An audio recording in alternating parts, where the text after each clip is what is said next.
السلام علیکم ورحمۃ اللہ وبرکاتہ۔ الحمدللہ کفا وسلام علی عبادہ الذین اصطفیٰ اما بعد۔ محترم ناظرین کرام، آسان درس قرآن کے اندر 25ویں پارے کا 7واں رکوع ہے، جس کے اندر سورہ زخرف سورہ نمبر 43 کی شروع کی 15 آیتیں ہیں۔ اعوذ باللہ من الشیطان الرجیم، بسم اللہ الرحمن الرحیم۔ حامیم، حامیم یہ حروف مقطعات میں سے وہ حروف جن کو الگ الگ کر کے پڑھا جاتا ہے۔ اس کا صحیح معنی اور مفہوم اللہ ہی کو معلوم ہے۔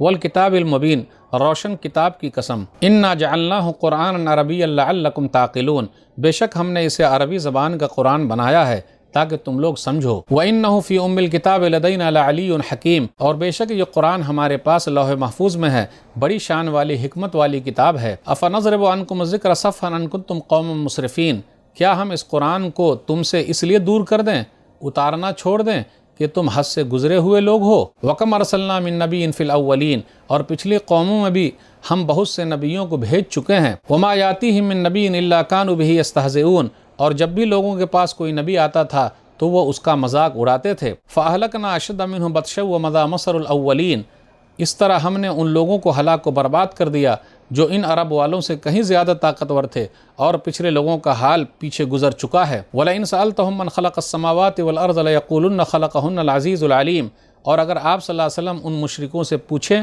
کہ کس نے آسمان و زمین کو پیدا کیا تو وہ ضرور کہیں گے کہ انہیں اللہ نے پیدا کیا ہے جو سب پر غالب یعنی بڑا زبردست سب کچھ جاننے والا ہے۔ الذی جعل لکم الارض مہدا وجعل لکم فیہا سبلا لعلکم تہتدون، اسی اللہ نے تمہارے لیے زمین کو بچھونا بنا دیا اور اس زمین میں تمہارے لیے راستے بنائے تاکہ تم اپنی منزل تک پہنچ سکو۔ والذی نزل من السماء ماء بقدر فانشرنا به بلدۃ میتا کذلک تخرجون، اور اسی اللہ نے آسمان سے ایک خاص اندازے سے بارش برسایا، پھر ہم نے اس کے ذریعے مردہ زمین کو نئی زندگی دی، قیامت کے دن تم سب اسی طرح زمین سے نکالے جاؤ گے۔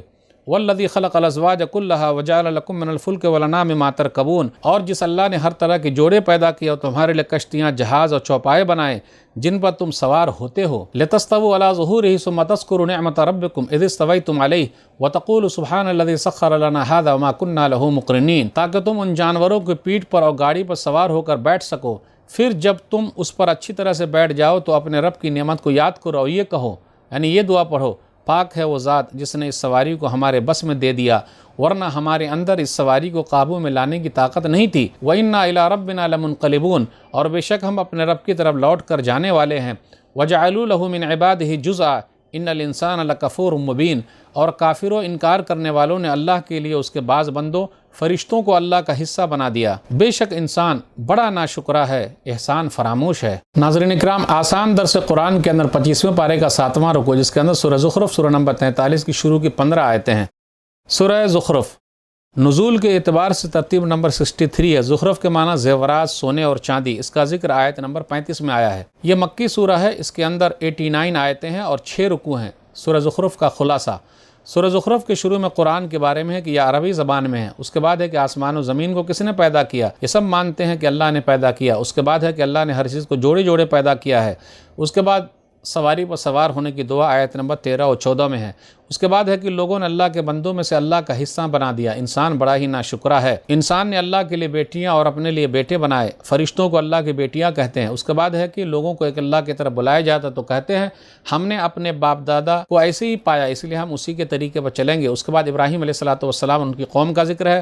اس کے بعد ہے کہ سونے چاندی زیورات وغیرہ دنیاوی زندگی کا سامان ہے، جس کا ذکر آیت نمبر 35 میں ہے، اسی وجہ سے سورہ کا نام سورہ زخرف ہے۔ اس کے بعد فرعون اور اس کی قوم کا ذکر ہے، جب فرعون نے قوم کو بیوقوف بنایا تو قوم مان گئی اور اللہ نے سب کو پکڑ لیا۔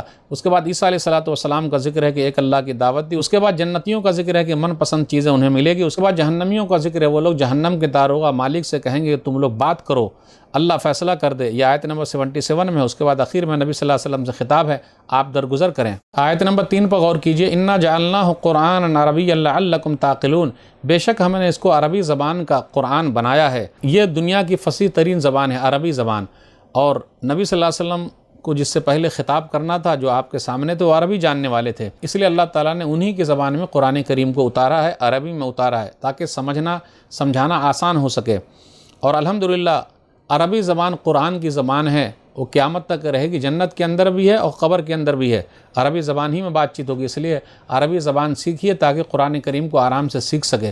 ترجمے سے اتنا معنی مفہوم سیکھا نہیں جا سکتا۔ آگے ہے لدینا لعلی حکیم، ہمارے نزدیک بلند مرتبہ حکمت والی کتاب ہے یہ قرآن کریم کی عظمت ہے، اس کا مقام ہے، اس کا مرتبہ ہے۔ پھر اس کے بعد اس کے اندر غور کرنے کی بات یہ ہے کہ قیامت تک کے لیے اللہ نے ہدایت جس کے لیے لکھی ہے وہ اپنا لے گا، اور جو بھی اپنی آزادی کا غلط استعمال کرے گا تو اس کے لیے قرآن کریم یہ حجت ہے تاکہ پتہ تو چل جائے۔ اس کے بعد یہ ہے افنضرب عنکم الذکر صفحا ان کنتم قوم مسرفین، کیا ہم نصیحت کو پھیر دیں کہ تم لوگ بات نہیں مان رہے ہو، یعنی نصیحت کرنا چھوڑ دیں کہ تم لوگ ظالم لوگ ہو، گناہ گار لوگ ہو، یا تم لوگ حد سے تجاوز کرنے والے ہو، ہم تمہیں کچھ نہ کہیں یا تمہیں ہلاک کر دیں بغیر کچھ کہے ہوئے؟ نہیں، قرآن پر ایمان لائے یا نہیں لائے، ہمارا مقصد ہے قرآن اتارنا تاکہ لوگوں پر حجت قائم ہو جائے، لوگ مان لیں، تاکہ یہ نہ کہہ سکے ارے ہمارے پاس اللہ کی طرف سے کوئی پیغام ہی نہیں آیا تو ہم کیسے بچ سکیں۔ آگے آیت نمبر 7 میں وما یاتیہم من نبی الا کانوا بہ یستہزئون، نبی صلی اللہ علیہ وسلم کو تسلی دی جا رہی، جتنے نبی گزرے ہیں سب کا مذاق اڑایا گیا ہے،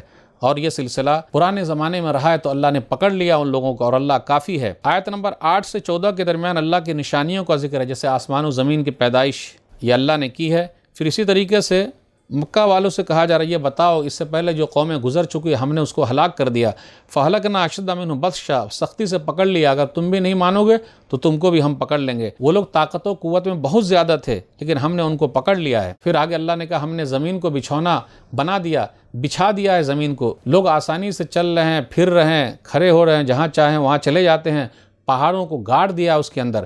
پھر اس کے بعد بارش کے بارے میں کہا مردہ زمین کو اللہ زندہ کرتا ہے، کذالک تخرجون، کل قیامت کے دن بھی اللہ تعالیٰ تم لوگوں کو زندہ کرے گا، نکالے گا۔ اس کے بعد ذکر ہے کہ اللہ نے ہر چیز کے جوڑے جوڑے بنائے ہیں، آدمی کو چاہیے کہ وہ غور کرے، مادے کے اندر بھی جوڑا ہے، نباتات میں، کھیتیوں میں بھی جوڑا ہے، پھل پھول میں جوڑا ہے، انسانوں کے اندر جوڑا ہے، حیوانات میں جوڑے ہیں۔ اس کے بعد یہ ذکر ہے کہ کشتیاں، جہاز، چوپائے اللہ کی نشانیوں میں سے، سواری پر سوار ہونے کی دعا ہے، سبحان الذی سخر لنا ھذا ما کنا لہ مقرنین وإنا الی ربنا لمنقلبون، آیت نمبر 13 اور 14۔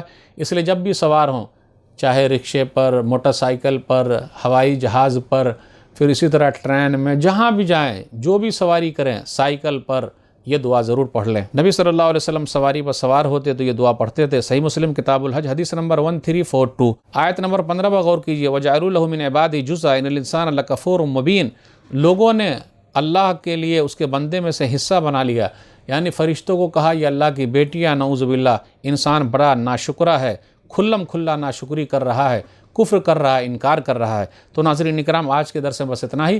اللہ تعالیٰ سے دعا ہے کہ اللہ تعالیٰ ہم لوگ قرآن کریم کو پڑھنے، پڑھانے، سمجھنے، سمجھانے، عمل کرنے اور لوگوں تک پہنچانے کی توفیق دے، آمین۔ والسلام علیکم ورحمۃ اللہ وبرکاتہ۔